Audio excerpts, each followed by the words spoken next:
So Disney was producing some of the biggest hits the world has ever seen. The Little Mermaid, a lot of people saw. Beauty and the Beast, most people saw. Aladdin, everybody saw. And The Lion King was the highest grossing animated film at that time. What could possibly go wrong for Disney? Yeah. Yes, Pocahontas seems to be that snowball that started the avalanche of downward spiraling Disney animated films. It wasn't a big critical disappointment or even that big a financial disappointment, but nobody praised it like they praised the other Disney films, especially the general public. Not just adults, but even kids found the whole idea of telling the story of the Indian princess to be, well, not that interesting. And the 2D Disney animated films would never quite hit the record-breaking numbers that they did with Lion King, Aladdin, and so forth after this came out. So, is it as bad as everybody made it out to be? Let's look at the good stuff. First of all, you gotta give Disney credit for trying something pretty different with this. I mean, for a company that mostly based its animated films on fairy tales and pop cultural references, this was a very different turn. Even the look of the film is different. The soft, smooth lines are not really as prominent, and look, even the eyes have really shrunken down. The characters don't look like the typical Barbie and Ken stereotypes that you get in most Disney films. But I think people kinda miss that. I think there's just something so jarring when your last human characters look like this and then suddenly they look like this. But hey, a more adult look is fine if there's a more adult story. And that is not at all what this is. I'm not even gonna try and talk about the history aspect of this, cause trust me, there's no point. They made most of it up. But that wouldn't matter as much if it was done well. But pretty much what we have is the typical greedy white guy comes to take over the native land. A story that adults, and especially kids, have heard over and over and over in after-school specials. Are they right?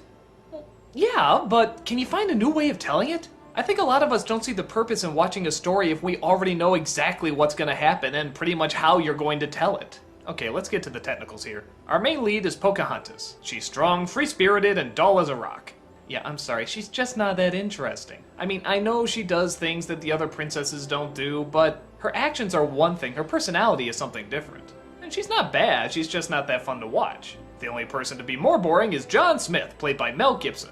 Him and his crew come across the Native Americans and decide they want to take over their land, which leads to teaching the white idiots a new point of view, constant misunderstandings that of course result in capture and death, and an evil bad guy who refuses to listen and just wants gold, gold, gold.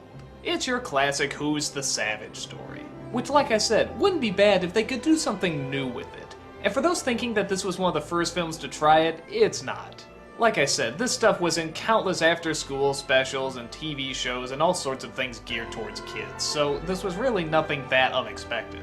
One of the biggest complaints at the time is that the animals don't talk. And at first, I kinda like it. I like a little mime, silent school stuff where you don't hear them talk and it's all in the expressions. But then, when you really think about it, this is a film about communicating with nature. Why don't the animals talk? If there's any Disney movie where it actually makes sense to hear the animals speak, this is it. But if they don't want to make them talk, that's fine. Maybe they're communicating with nature in another way. Like, you know, talking to the trees. Wait a minute! The trees can talk, but the animals can't? What sense does that make? Yeah, I don't get it either, and it was a pretty silly choice. Now wait a minute, didn't I say I was going to talk about the good things in this movie? Because there are a few. Most of us know Colors of the Wind, and even though it's preachy, it's still a pretty decent song. I really like Savages, even though the lyrics at times are a little goofy. Another thing that's really cool about this movie is the colors. They look great. You sort of don't even see the lines, the colors just sort of take them over. Whoever did the artistic design really knew what they were doing. And once in a while you get some cute comic relief from the little animal friends, but aside from that, there's not much to talk about. Is it really awful? I suppose not. I mean, it's not doing anything god-awful apart from, you know, rewriting history, but hey, history already did that. And it's Disney, you expect them to take horrifying stories and change them around to have a happy ending. But Pocahontas' biggest crime is that it's dull and predictable. Not that Disney has always been unpredictable, but it's always been entertaining. Pocahontas is just a snore fest. Apart from looking at it, there's really not that much to have fun with. We already know what the lesson's gonna be, we already know what the characters are gonna discover, we already know their flaws, their strengths, their weaknesses, we already know who's gonna die, we already know who's gonna live, so why are we watching it? Well, a lot of people didn't. Like I said, this was the first film to start the sort of animated Disney downfall. And even though they'd still have some hits after it, none of them would ever reach the golden age that Disney hit a few years earlier.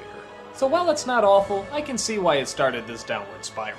Disney would need to have a truly ingenious idea for their next film to pull them out of it. The result? Well, join me in the next one.